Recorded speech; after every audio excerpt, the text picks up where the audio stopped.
বন্ধুসকল আগৰ ভিডিঅ'ত দেখুৱাইছোঁ কেনেকৈ PM কিষাণ সন্মান নিধিত এপ্লিকেশ্যন দিব পাৰে। এতিয়া মই দেখুৱাম এপ্লিকেশ্যন দিয়াৰ পিছত আপোনাৰ এপ্লিকেশ্যনৰ ষ্টেটাছটো কি, কোনটো পৰ্যায়ত আছে সেইটো কেনেকৈ চাব পাৰে।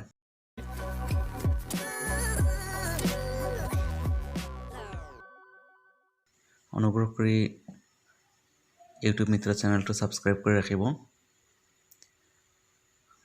এনেকুৱা আৰু বহুতো উপযোগী ভিডিঅ' মই সময়ে সময়ে আপডেট কৰি থাকিম। আপডেটবিলাক পাবলৈ হ'লে চেনেলটো ছাবস্ক্ৰাইব কৰি ৰাখিব আৰু লগতে বেল আইকনটোত ক্লিক দি ৰাখিব যাতে ন'টিফিকেশ্যন যায় আপোনালৈ সময়মতে।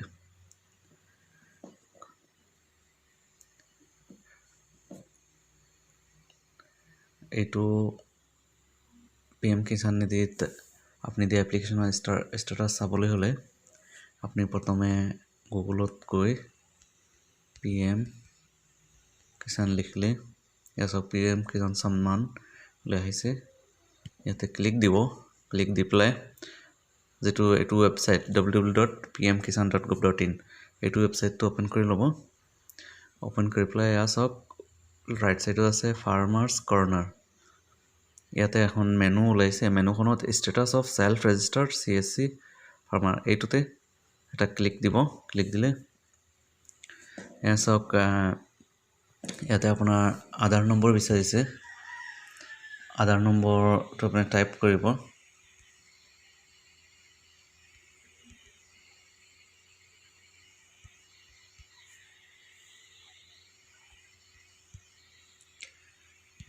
ইমেজ ইয়াতে লিখা কিবা নাম্বাৰ লিখা আছে, এইখিনি নাম্বাৰ লিখি দিব।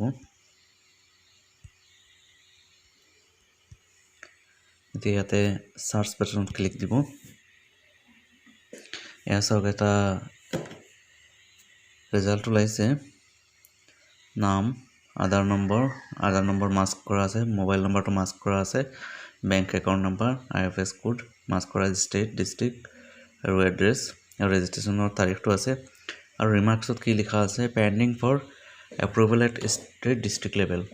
এতিয়া আপোনাৰ তথ্যখিনি চাই পেলাই যেতিয়া ডিষ্ট্ৰিক্ট বা ষ্টেট লেভেলৰ হায়াৰ অথৰিটি এপ্ৰুভেল দিব তেতিয়া আপুনি টকা পাব, আপুনি দিয়া একাউণ্টত সোমাব আহি। ধন্যবাদ। আকৌ এবাৰ অনুৰোধ কৰিছোঁ চেনেলটো ছাবস্ক্ৰাইব কৰি ৰাখিব।